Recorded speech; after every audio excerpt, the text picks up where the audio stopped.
আসসালামু আলাইকুম। পঞ্চম শ্রেণীর গণিত বই নিয়ে ধারাবাহিকভাবে আলোচনা করছিলাম, তার ধারাবাহিকতা এখন তোমাদের সাথে 74 নম্বর পৃষ্ঠা নিয়ে আলোচনা করব।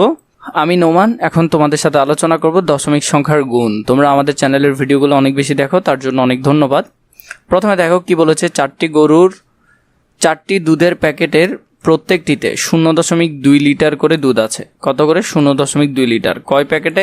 4টা প্যাকেটে। সব প্যাকেটের দুধ একত্র করলে কত লিটার দুধ হবে? তো আমরা যদি দেখি, প্রথমে 1 লিটারে আছে এত, আরেক লিটারে এত, আরেক লিটারে এত, আরেক লিটারে এত। তো আমরা একটা হিসাব করতে পারি, এটা সবগুলো যোগ করলে আমাদের উত্তর আসবে, কিন্তু এতগুলো যোগ আমাদের করার প্রয়োজন আছে না। আমরা কি করতে পারি? একসাথে গুণ করে ফেলতে পারি। তো দেখো, এটাকে যদি আমরা গুণ করি, 4কে 2 দিয়ে গুণ করলে 4 দুগুণে 8, 0.8 হবে। 0. কত হবে? 8 হবে। 4কে 2 দিয়ে গুণ করলাম। যদি 10-এর বেশি হতো তাহলে আমরা এদিকে নিয়ে আসতে পারতাম, কিন্তু এখন 4 দুগুণে কত? 8 লিখলাম। তাহলে কত লিটার? 0.8 লিটার। তাহলে 0.2 লিটার এখানে হবে কত? 2টি 0.1 আছে এখানে। এরপরে 0.2 এর মধ্যে 4টা যদি প্যাকেট হয় তাহলে আমরা চাইলে এভাবেও করতে পারি। তাহলে 0.2 গুণ 4, তার মানে 8টি। তার মানে এরকম 0.1 আছে কয়টা? 8টা। 1 নম্বরের মধ্যে দেখি আমরা গুণ করি, এগুলো আমরা সহজে গুণ করতে পারবো। যেমন দেখো 0.5, তো এটা যদি গুণ করো, আমি তোমাদেরকে আলাদা করে দেখাবো, আপাতত এখানে দেখাই। 0.5 গুণ 4, তো 4 5 20। তাহলে 20 হলো, বললাম না 10-এর বাইরে গেলে দশমিকের আগে চলে আসবে। তাহলে এখানে হলো 20 যখন হয়েছে, এখানে আর কিছু নাই, 0 আছে। তো আমরা যদি একটু দেখি, 0.5কে যদি 4 দিয়ে গুণ করা হয় তাহলে 2.0 হবে। কত হবে? 2.0। ওই 4 5 20, 10-এর বেশি হলে ওইদিকে চলে যাবে। পরেরটাতে যদি দেখি, 5 5 কত? 40। তো 40 হলে 4টায় দিকে বসবে আর 0.0 থেকে যাবে, কারণ ওই যেটা পূর্ণ সংখ্যা হবে, পূর্ণ সংখ্যা হলে এদিকে চলে আসবে। এরপর দেখো 5 দুগুণে কত? 10। 5 দুগুণে কত? 10। তাহলে এখানের মধ্যে 2-এর আনসারটা দেখতে পারো। এরপর দেখো, এটা কিন্তু 2 নাম্বার ঘরে। তো 2 নাম্বার ঘরে যদি 10-এর বেশি হয় তাহলে এর পরের ঘরে 1 যাবে। তাহলে আমরা যদি এটা করি, 5 দুগুণে 10, তাহলে 0. এখানে কিন্তু আর আসবে না, এই যে 0, এটা মানে এর আগের ঘরটা চেঞ্জ হয়ে 1 হয়ে যাবে। 1, এর পরেরটা 0 হয়ে যাবে। অনেকটা এরকম দেখো, কারণ জানি যে ঘর পূর্ণ সংখ্যায় পরিণত হবে তার আগের ঘরে 1 চলে যাবে। পরেরটা আছে 0.09, 5 নং 45। 5 নং কত?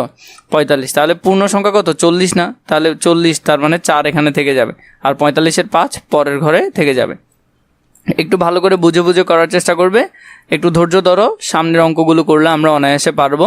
এরপরে 5টি কাপ আছে যার প্রত্যেকটির ওজন 0.3 কেজি। 5টি কাপের ওজন একটে কত? তাহলে 0.3কে 5 দিয়ে গুণ করতে হবে। 3 5 15।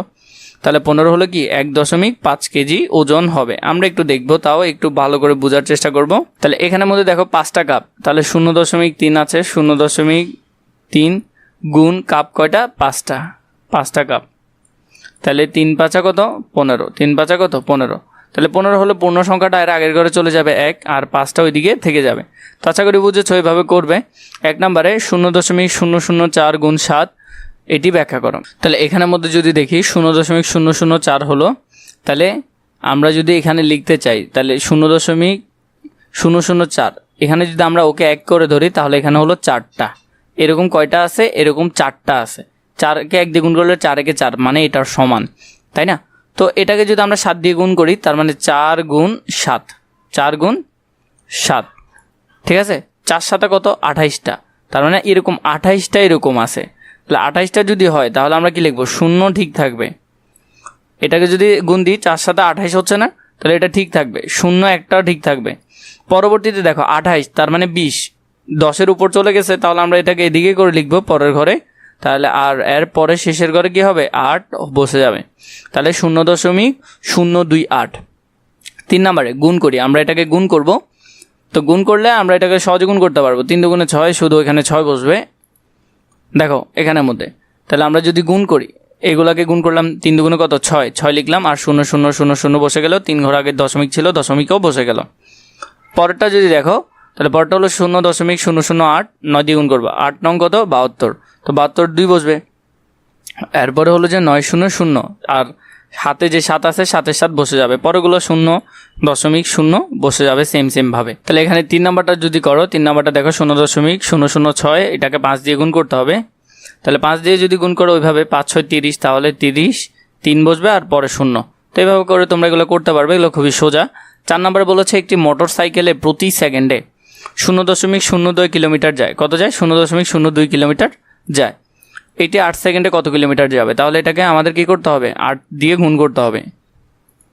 তাহলে আমরা লিখলাম 1 সেকেন্ডে যায় 0.02 কিলোমিটার, তাহলে 8 সেকেন্ডে যায় 0.02 গুণ 8, তার মানে 0.16 কিলোমিটার। তাহলে কি কত যায়? 0.16 কিলোমিটার যায়। তো এইভাবে করে তোমরা এই পৃষ্ঠার সুন্দর করে সমাধানটা করে ফেলতে পারবে। পরবর্তী পৃষ্ঠা যদি প্রয়োজন হয় নিশ্চয়ই আমাকে কমেন্ট করে জানাবে।